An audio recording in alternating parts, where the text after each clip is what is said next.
Greetings to all viewers of Freedom TV channel. Thank you for being with us. This is our time. Here are the top news stories at this hour. In the studio, Yuri Kulinik. Welcome. Ukraine has never wanted war and will work as productively as possible for the sake of peace. This was stated by the President of Ukraine, Volodymyr Zelenskyy. He clarified that today he has several conversations planned, in particular with German Chancellor Friedrich Merz, as well as the leaders of France and Italy. According to Zelenskyy, the main thing is that Russia, which started the war against Ukraine, actually takes steps to end its aggression. It is important to discuss the key details. The priorities are absolutely clear. First, an end to the killings, and it is Russia that must agree to a ceasefire.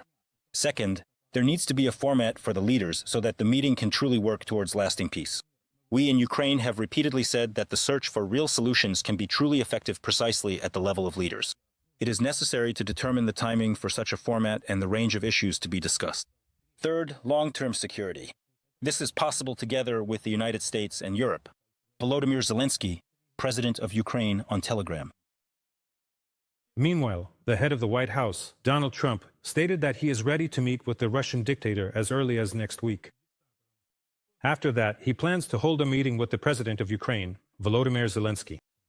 Trump believes that both Zelenskyy and Putin will agree to this initiative.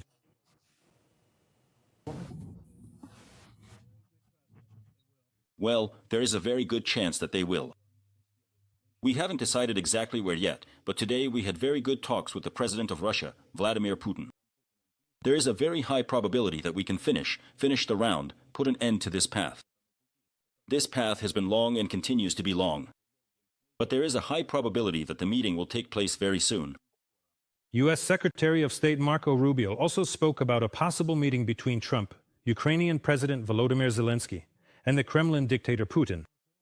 According to him, it could happen if the positions of Ukraine, the European partners, and the Russian Federation can be brought closer together. Rubio believes that territorial issues will be key to ending Russia's war against Ukraine. In 2014, Russia seized Crimea and a number of other territories where it achieved successes. However, after deals are made, concessions from both sides will be necessary. Every time you make an agreement, concessions will be necessary. There will have to be concessions from the Russians and, of course, from the Ukrainians as well. It's difficult. It's difficult when there's a war and people have died, for example, on the Ukrainian side.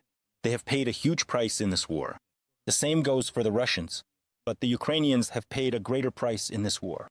You know, these concessions aren't easy, and you'll still have to sell them to the public in your own country.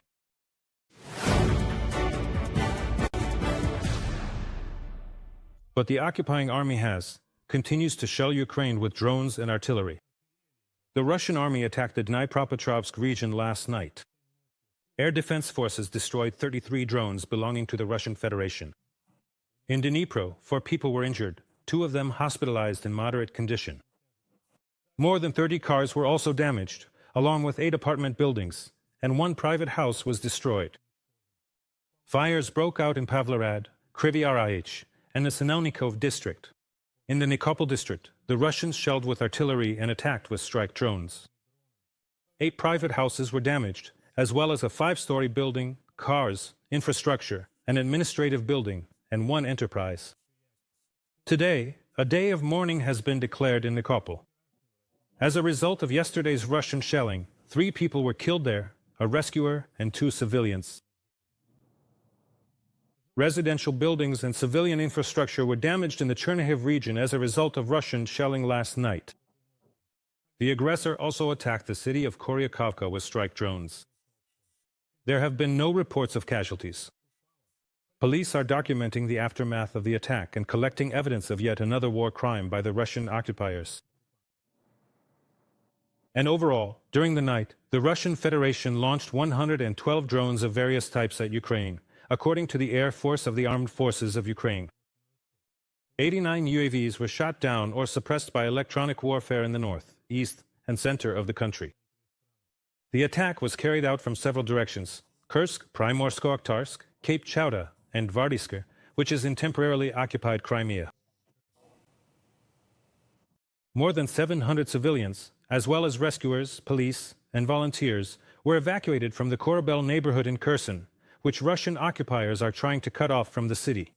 Among them were 49 children and 85 people with limited mobility. These figures were reported by the city military administration as of the evening of August 5th. People could end up completely isolated after the Russian army struck the only road bridge connecting the island to the mainland. At the same time, the shelling of the city continues. How the evacuation from Korabel is taking place. Our colleagues have the story. Right now, he's just feeling incredibly stressed out. Break time equals 0.5s/Leo. Leo. For the fourth day in a row, the evacuation of civilians from the Korabel neighborhood in Kherson continues.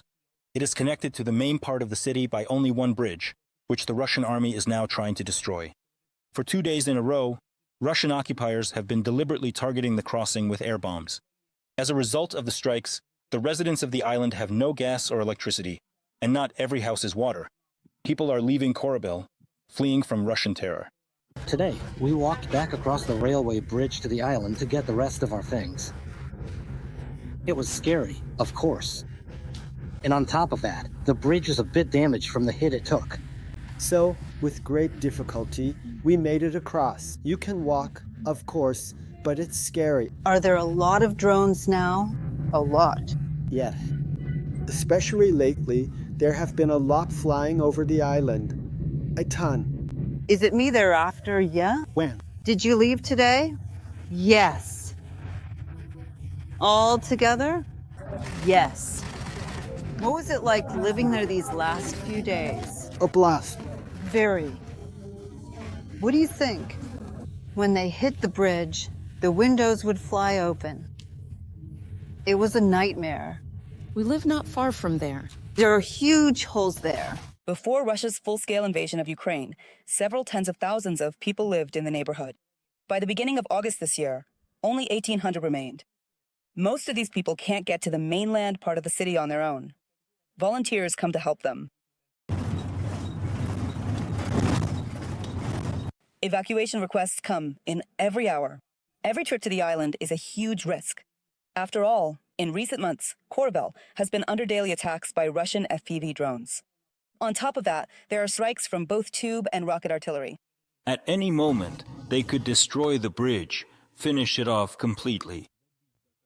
And at any moment, they could hit the same island with Grad rockets. We have to drive fast, but carefully. The whole road is littered with shrapnel. Metal fragments that cut up the tires. Well, what can you do? We drove, fixed it, repaired it, and then again, and again. As long as we have the chance and there are people to evacuate, we will keep doing it. There's no other way. While picking up those who want to leave, the volunteers try to persuade those still hesitant about evacuation. Most of them are elderly people who find it hard to leave their homes. You have to understand, right now, there won't be a bridge. That's it. We take people to the city, and from there they are assigned further. If you have somewhere to go, we'll arrange it and get you there. If you have nowhere to go, you'll be given a place to stay. There's food, a place to sleep, everything you need, you can live there. Once the bus is full, the volunteers try to leave the island as quickly as possible. You're taking a risk. You're risking everything. You never know when or how it will hit.